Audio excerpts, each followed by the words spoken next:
A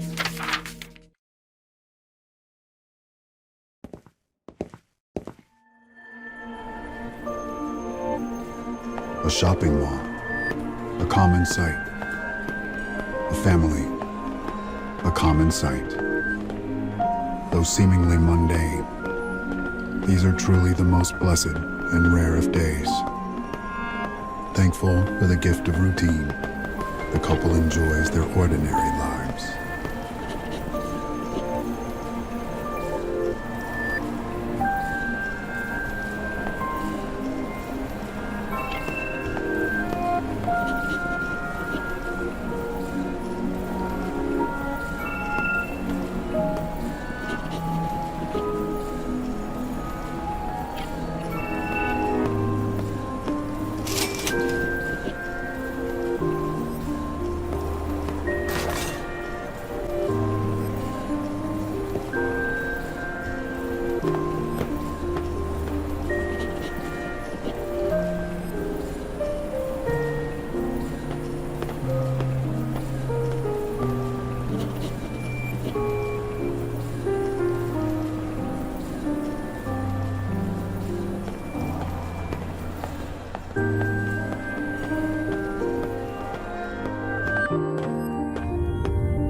The ground begins to tremble as screams erupt from outside the shopping mall.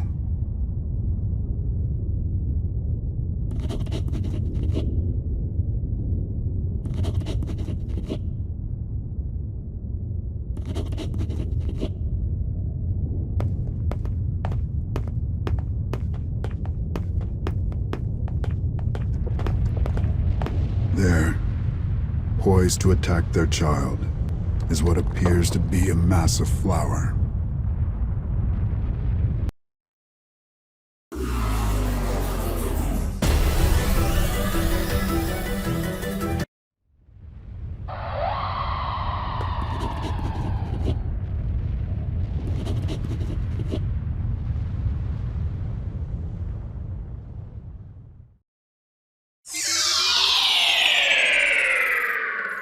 A nightmare.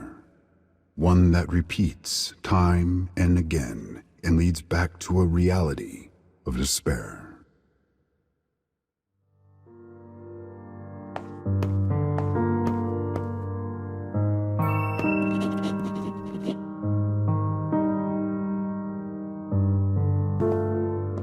His wife's eyes are dim pools filled with resignation, misery, and loss. But they have sworn to enact revenge on the flowers. It is the only thing that keeps him moving forward.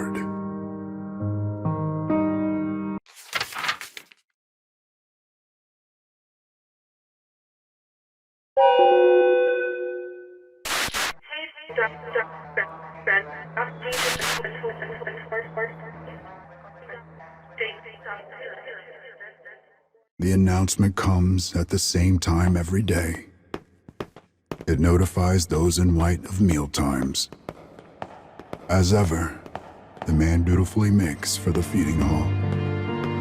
The white marks him, and all others who wear it, as people without freedom. The rules must be obeyed.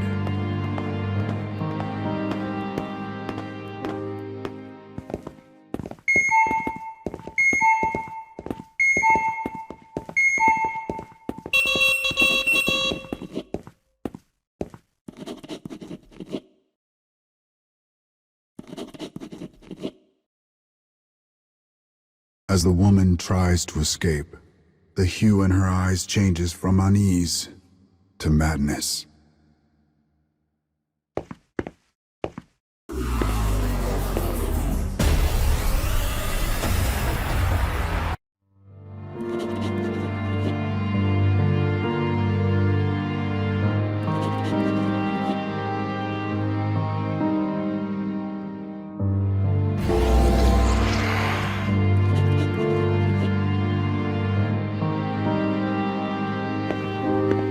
The actions and thoughts of the prisoners in white are not theirs to control.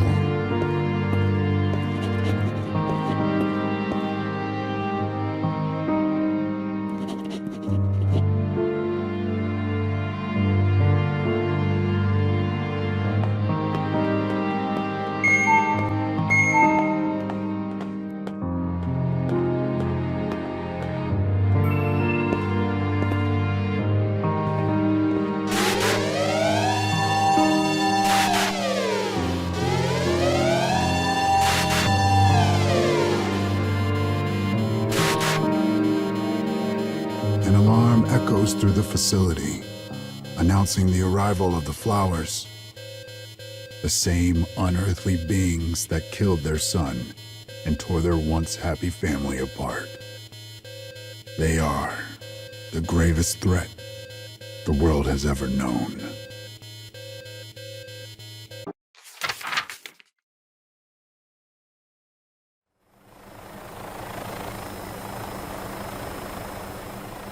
The prisoners are transported in cramped, stuffy containers, as if they were mere cargo.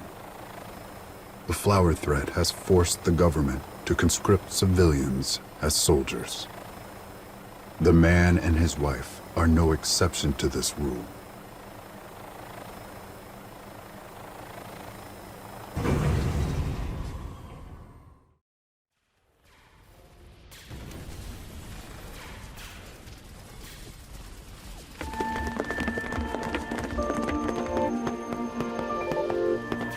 The prisoners charge the massive flowers, intent on eliminating them.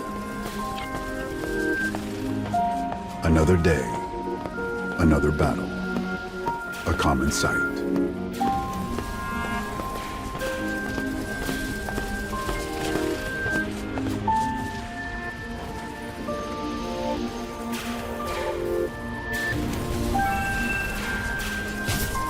But this time, they discover a larger, more sinister flower than any they have yet seen.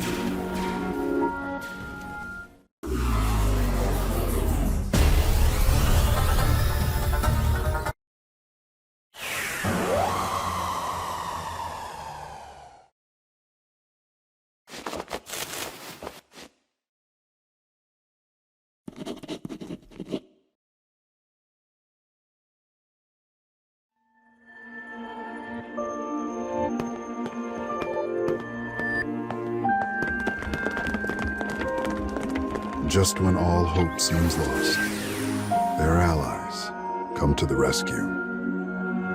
They cannot even thank them by name, for they are known only by letters and numbers. But somehow they have a greater sense of solidarity than when they had been free. Or so they had thought.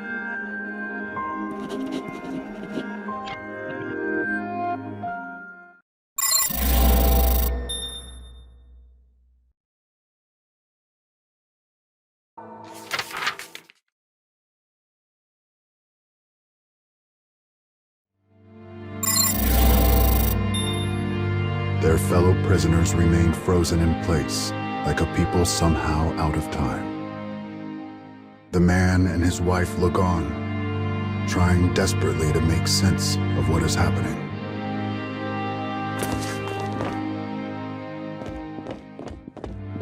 Suddenly, the prisoners begin to march, their footsteps all in perfect sync.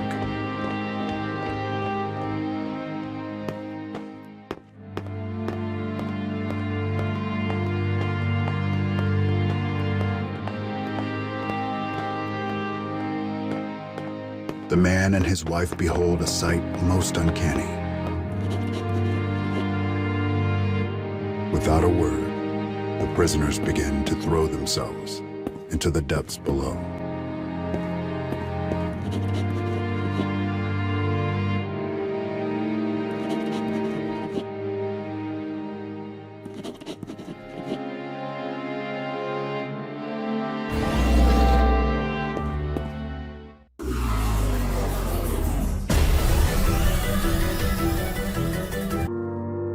The man and his wife prove no match for their fellows.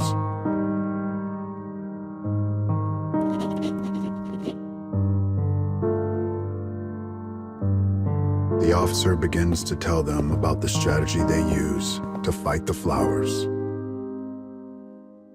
Though strategy is a kind word for it, experiment is far more appropriate. Data from the prisoners' battles with the flowers is recorded and analyzed. Any found wanting, or any who exhibit a sense of self, are determined to be defective and are disposed of by the organization.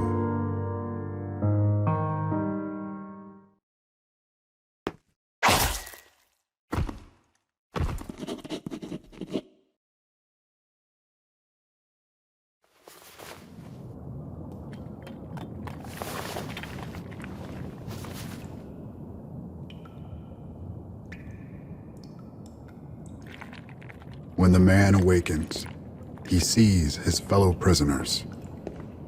He is the only survivor. This is unforgivable. Unforgivable. Unforgivable. In the depths of the earth, the man emits a roar of pain.